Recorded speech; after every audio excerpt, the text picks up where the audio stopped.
C'est un marché plutôt mondialisé, vous l'avez dit tout à l'heure dans le sommaire. Est-ce que Fleurs et Développement Durable, pour autant, ça fonctionne, c'est possible, Eric? Alors, on va voir des images que j'ai faites il y a une dizaine d'années sur un horticulteur qui est à Roumoul, c'est à côté de Riance. Riez, non, Roumoul? Et oui, dans les Alpes de Haute-Provence. Exactement, et qui lui est un horticulteur en bio. Ouais. Donc c'est possible, parce que c'est vrai qu'il y a le bilan carbone et puis il y a aussi les pesticides qu'on peut utiliser. Et malheureusement, les fleurs, on les mange rarement.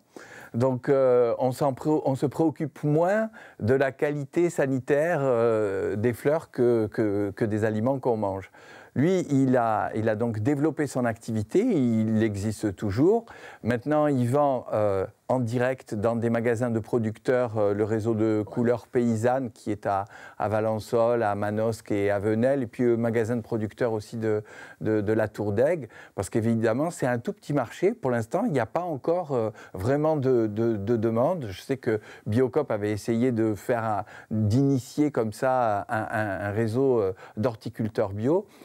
Mais ça existe très peu. Il y a quand même, depuis quelque temps, une plateforme qui s'est développée et qui s'appelle Fleurs d'ici, pour justement essayer de compenser ce côté de mondialisation qui fait que quand on achète une fleur, elle peut avoir un bilan carbone pas possible parce qu'elle a pris plusieurs fois des avions, et même des producteurs de hier, ça leur arrive d'envoyer directement leurs fleurs au marché d'Alsmeer à Amsterdam, et elles redescendent ensuite chez nous. Et donc vous pouvez acheter une fleur à Marseille qui est de hier mais qui est passée par Amsterdam. Bon, comment est-ce qu'on fait pour valoriser le circuit court quand c'est produit ailleurs?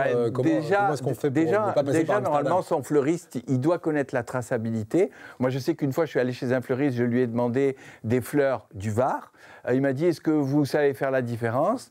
J'ai dit, bon, ben lui, il n'en a rien à faire de la provenance.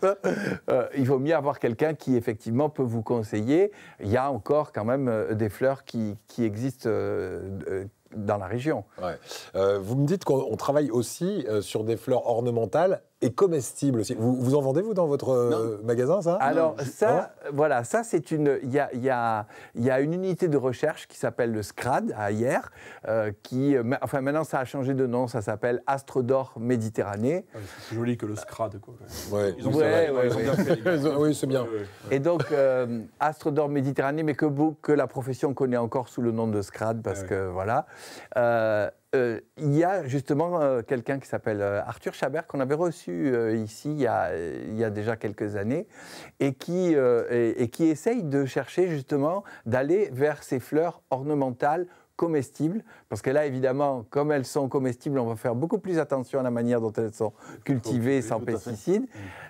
Et là, on va voir donc des images du SCRAD. Il y a... alors, le problème, ça reste quand même la rose. La rose, c'est quand même ce qui est le plus vendu, c'est 85%. Et c'est une fleur qui a été tellement modifiée, transformée, hybridée, qu'elles ont quasiment plus de système immunitaire et qu'on est obligé de mettre tout un arsenal chimique pour les protéger. Mais il existe encore des rosiers comme les nabonans qu'on va voir. Au SCRAD, ils ont encore toute la collection des nabonans. Il y a des roses qu'on connaît, les roses Meillan, par exemple. Nabonan, c'était aussi une grande marque de roses au début du XXe siècle. Et là, maintenant, il y a donc plein de nouvelles choses qui sont arrivées au SCRAD. C'est un outil professionnel, mais c'est ouvert pour le grand public.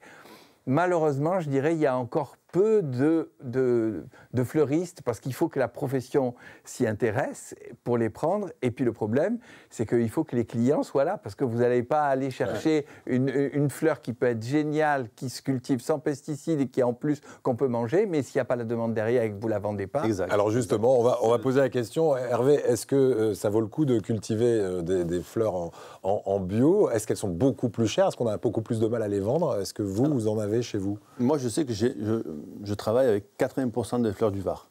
Donc, c'est déjà... Après, il manque quelques variétés. Donc, on a des fleurs de Hollande pour donner un panel à nos clients. D'accord. Quand elles sont faites dans le Var, elles sont forcément sans pesticides? Non, pas du tout.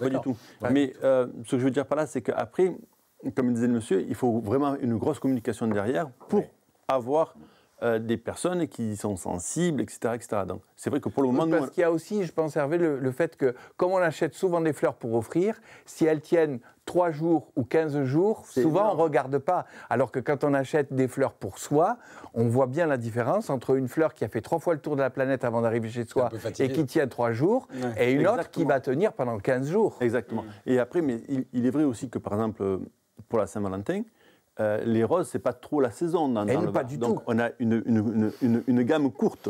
Tandis que si on prend des fleurs, des roses équateur, etc., on a une variété beaucoup plus étendue. Ouais. Donc, c'est vrai qu'il y a des réalités Donc économiques. vous êtes pour la tulipe de Carqueiranne pour la Saint-Valentin. La tulipe, c'est magnifique. Alors, surtout les nôtres. La question, Elle bouge, elle s'ouvre, elle bouge et tout. Il y a vraiment une âme dans ces tulipes. C'est la pleine saison. C'est génial. Ah oui, la les vraie question, c'est ranoncules. est-ce que les clients sont prêts à changer leurs habitudes et mettre des tulipes à la place des roses, par exemple, pour la Saint-Valentin? Parce qu'on sait quand même que la rose, dans le langage des fleurs, c'est quand même la passion, l'amour. Non. Non.